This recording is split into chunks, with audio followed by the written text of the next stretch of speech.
जैन एकता अभियान में जुड़ने के लिए व्हाट्सएप पर जय जिनेंद्र सेंड करें 9059054563। अब अनंतानुबंधी 1 वर्ष से ज्यादा जो लगातार कषाय रह जाए वो अनंतानुबंधी है। 4 महीने से ज्यादा जो रह जाए वो अप्रत्याख्यानी है। 15 दिन से ज्यादा जो रह जाए वो प्रत्याख्यानी है। और 1 दिन से ज्यादा जो रह जाए वो संज्वलन कषाय कहलाता है। अनंतानुबंधी कषाय की निवृत्ति के लिए संवत्सरी का प्रतिक्रमण है। अप्रत्याख्यानी कषाय की निवृत्ति के लिए 84 प्रतिक्रमण है। और प्रत्याख्यानी कषाय की निवृत्ति के लिए पाक्षिक प्रतिक्रमण है। और संज्वलन कषाय की निवृत्ति के लिए सुबह और शाम का प्रतिक्रमण है।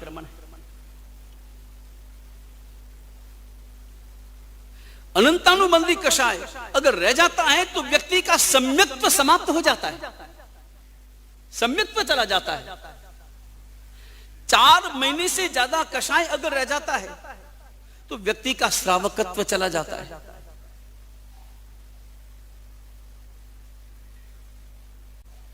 संज्वलन कषाय ही केवल और केवल साधु, संज्वलन कषाय वीतरागता को समाप्त करता है। प्रत्याख्यानी कषाय श्रमणत्व को समाप्त करता है। अप्रत्याख्यानी कषाय श्रावकत्व को समाप्त करता है। और अनंतानुबंधी कषाय सम्यक्त्व को समाप्त करता है।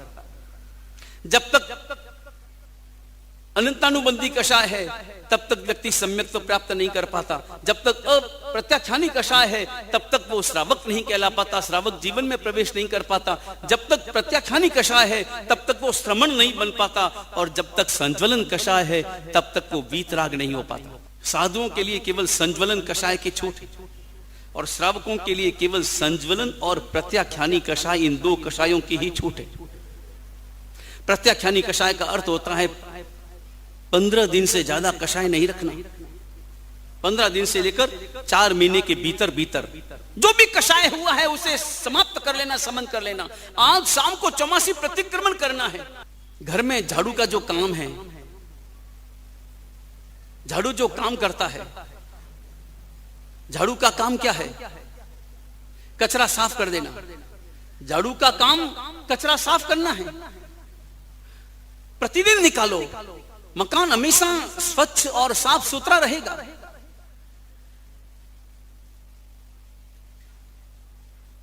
और अगर ध्यान से झाड़ू नहीं निकाला और झाड़ू अगर पड़ा रह गया तो कभी कभी झाड़ू ही अपने आप में कचरा बन जाता है। जिन कारणों से मेरी आत्मा की दुर्गति हो सकती है उन कारणों को मुझे अपने जीवन में, अपने आचरण में स्थान नहीं देना है। लेकिन आसान क्या है? धर्म करना आसान या पाप छोड़ना आसान? धर्म करना आसान या पाप छोड़ना आसान? आसान दोनों में से कौन सा? धर्म करना आसान है, पाप छोड़ना बड़ा मुश्किल काम है। लाख रुपए गिनना हो तो समय लगता है, लाख रुपए छोड़ना हो तो एक पल लगता है। लेकिन एक बात और, जिसे कोई भी काम करना हो वो हमेशा कारण खोजता है और जिसे नहीं करना हो वो बहाना खोजता है। जिसे करना हो वो कारण खोजता है। प्रवचन में जाना है तो वो कारण खोजेगा कि मैं कैसे जल्दी जाऊं, मैं कैसे जल्दी जाऊं, मैं क्या करूं कि मैं जल्दी पहुंचूं, मैं क्या करूं कि समय पहुंचूं। और नहीं जाना हो तो बहाने खोजता है। सर दर्द का बहाना हो कि बाहर जाने का बहाना हो कि और कोई बहाना हो, वो बहाना खोजता है। हमारा ज्यादा ध्यान किस पर? कारण खोजने में या बहाने खोजने में? ज्यादा ध्यान किस पे?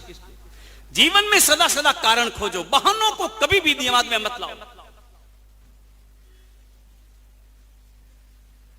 सदा सदा कारण देखना है और कारणों को स्वीकार करना है। कारणों में पुरुषार्थ करना है। पुरुषार्थ अपने अंतर में चाहिए। और जो पुरुषार्थ करता है वही व्यक्ति पल भर में पाप छोड़ देता है। पाप का अर्थ अगर समझ में आ जाए, पाप का अर्थ समझ में आ जाए तो पाप छूटने में पल भर भी नहीं लगता। केवल अर्थ समझ में आना चाहिए। और पाप तभी छूटता है जब हमारे अंतर में अपनी आत्मा के प्रति अपनत्व का भाव पैदा हो।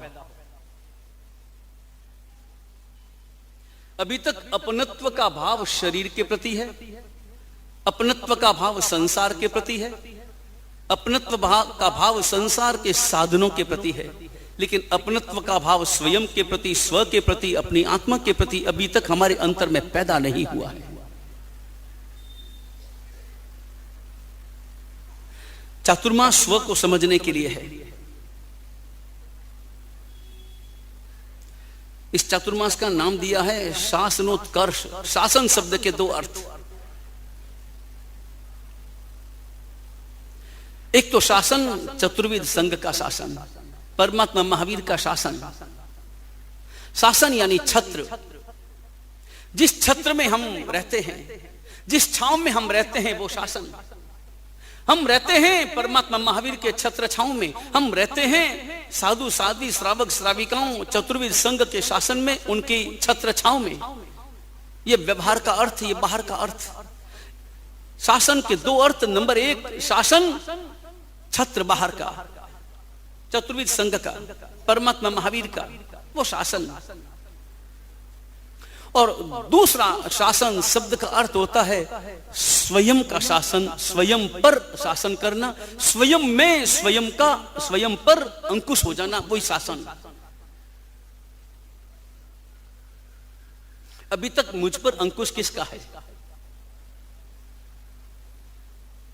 स्वयं पर स्व का अंकुश यानी स्व का शासन, वो शासन। अभी तक मुझ पर, मेरे जीवन पर, मेरे व्यवहार पर, मेरी क्रियाओं पर, मेरी प्रवृत्तियों पर अंकुश किसका है? शासन किसका है? कभी हमने बहुत गहराई से विचार किया कि मुझ पर शासन करने वाला कौन? मैं किसके शासन में रहता हूं? मुझ पर मेरा शासन कब होगा? मुझ पर मेरी आत्मा का शासन कब होगा? आत्मा का शासन तभी होगा जब आत्मा मेरी आंखों में मुख्य होगी।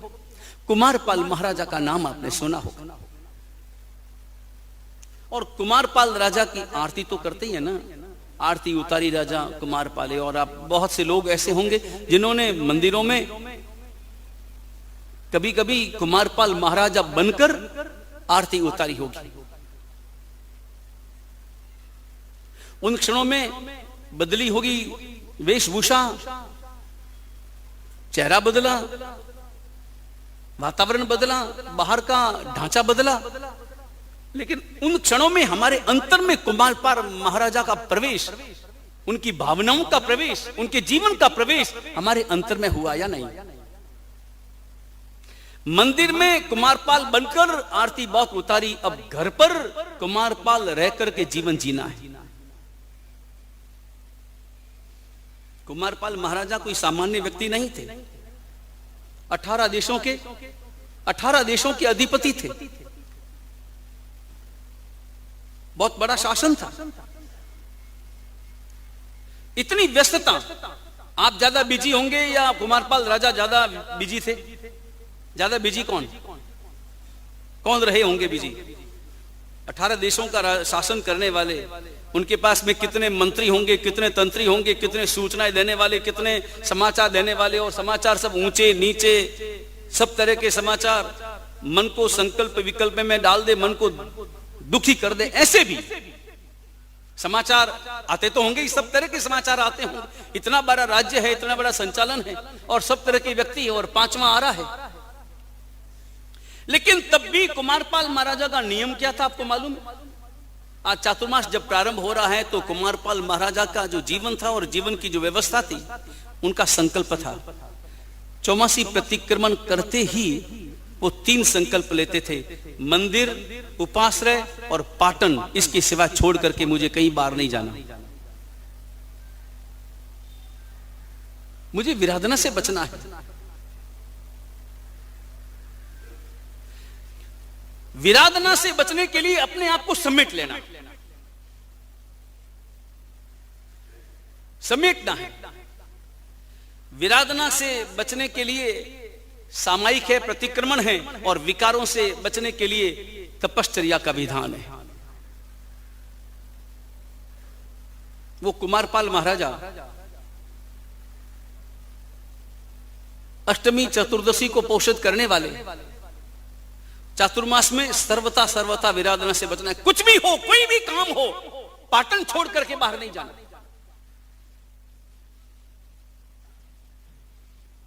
अपने आप को समेटना है। सामायिक करना ज्यादा आसान या होटल छोड़ना ज्यादा आसान? ज्यादा आसान क्या है?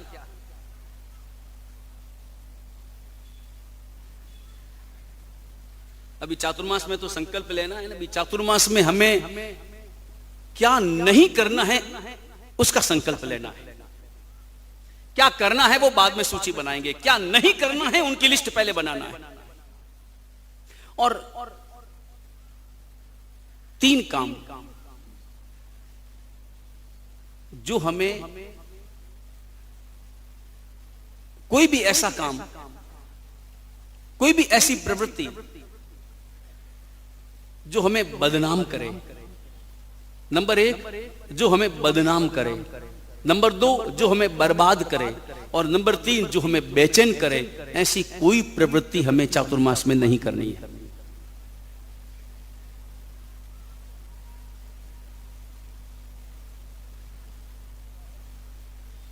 नंबर 1 जो हमें बदनाम करे। यश के लिए कोई काम करें न करें, लेकिन अपयश हो ऐसा कोई काम नहीं करना है।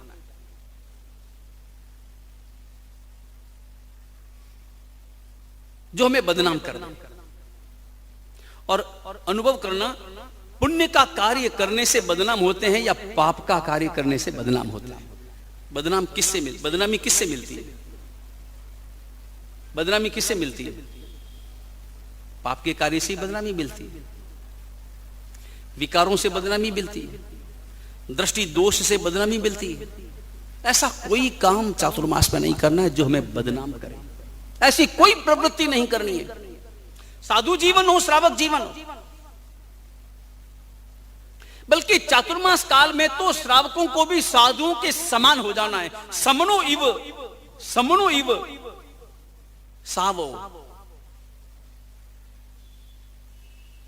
शास्त्रकार भगवंत कहते हैं कि ऐसी प्रवृत्ति करो जिसे समनो इव साहवो, यानी श्रमण की भांति साधु बन जाए, श्रमण की भांति श्रावक बन जाए। श्रावक की प्रवृत्ति साधु की भांति हो। परमात्मा महावीर के 3 उपदेश, एक सामान्य उपदेश, एक मध्यम उपदेश, एक उत्कृष्ट उपदेश। परमात्मा महावीर का सामान्य उपदेश सामायिक करना, परमात्मा महावीर का मध्यम उपदेश पौषध करना, और परमात्मा महावीर का उत्कृष्ट उपदेश चारित्र लेना। 3 उपदेश, सामायिक, पौषध और चारित्र। इन तीनों ही अवस्थाओं में एक चीज कॉमन है, जो तीनों में है, और तीनों में ही पाप का अभाव है। न सामायिक में कोई पाप प्रवृत्ति है, न पौषध में कोई पाप प्रवृत्ति है, और न चारित्र में कोई पाप प्रवृत्ति है। तीनों में तो कॉमन, किसी भी प्रकार की कोई पाप प्रवृत्ति नहीं है। सामायिक में रहने वाला श्रावक वो कहता है कि जब तक मैं सामायिक में हूं तब तक मैं आप जैसा हूं। वो साधुओं को कहता है कि जब तक मैं सामायिक में हूं तब तक मैं आप जैसा हूं। और ध्यान रहे, साधु जब श्रमण बनता है, दीक्षा लेता है, तो प्रतिज्ञा क्या लेता है? दीक्षा अभी आपने देखी होगी, अभी त्रिपातुर की दीक्षा देखी, और भी दीक्षाएं तो लगातार हम देखते हैं। और दीक्षाएं जब देखते हैं तो दीक्षा देखने में, संपूर्ण दीक्षा देखने में सबसे महत्वपूर्ण जो क्षण होता है वो कौन सा? संपूर्ण दीक्षा में, दीक्षा की प्रवृत्ति में वो विधि करते हैं, वो समय रजोहरण जब दिया जाता है, वो समय चोटी जब ली जाती है, वो समय करवी मंत्र का पचखान कराया जाता है, वो समय नामकरण होता है, वो समय चावलों से बधाया जाता है, वो समय, ये अलग अलग प्रकार की जो प्रवृत्तियां हैं, उन सभी प्रवृत्तियों में सबसे महत्वपूर्ण प्रवृत्ति कौन सी? सबसे महत्वपूर्ण प्रवृत्ति करवी बनते हैं, क्योंकि करवी बनते हैं तो ही सब है, प्रत्याख्यान उसी में है। जब वो करीमी बनते का पचखान करता है। करीमी बनते का जब पचखान किया जाता है तो अर्थ क्या है? वो क्या बोलता है? मैं धर्म करने की प्रतिज्ञा लेता है या अधर्म न करने की प्रतिज्ञा लेता है? प्रतिज्ञा किस बात की? साधु कभी भी ये संकल्प, उस वक्त में ये निर्णय नहीं था कि मैं रोज एकाष्ठा करूंगा, रोज व्यासना करूंगा, रोज उपवास करूंगा, रोज ये करूंगा, रोज वो करूंगा, रोज स्वाध्याय करूंगा, रोज 5 गाथा याद करूंगा, रोज 20 गाथा याद करूंगा, मैं संस्कृत पढ़ूंगा, मैं तत्वार्थ पढ़ूंगा, मैं तत्वज्ञान पढ़ूंगा। ऐसी कोई प्रतिज्ञा नहीं है। प्रतिज्ञा किस बात की लेता है? पाप नहीं करूंगा, मैं किसी भी प्रकार की पाप प्रवृत्ति का त्याग करता हूं, वो मुख्य है।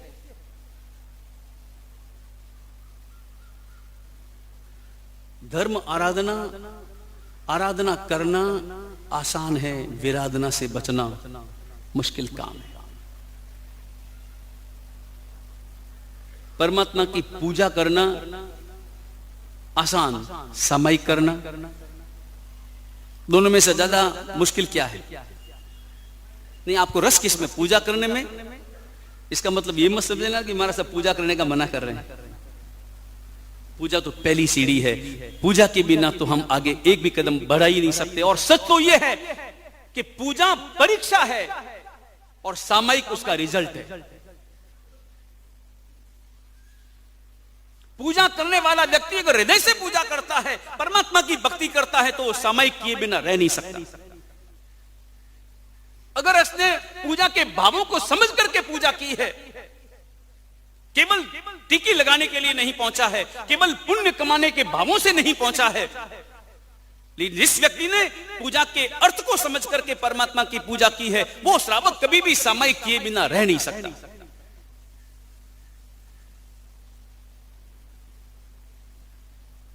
स्कूल में पढ़ना और परीक्षा देना, कोई भी स्टूडेंट जब परीक्षा देता है तो प्रतीक्षा किसकी करता है? परीक्षा देने के बाद रिजल्ट की प्रतीक्षा करता है। मेरा रिजल्ट कब आएगा, मेरा परिणाम कब आएगा, और वो अच्छे से अच्छा परिणाम प्राप्त करना चाहता है। अगर वो फेल होता है तो उसका चेहरा मुरझा जाता है। जैन एकता अभियान में जुड़ने के लिए व्हाट्सएप पर जय जिनेंद्र सेंड करें 9059 054 563।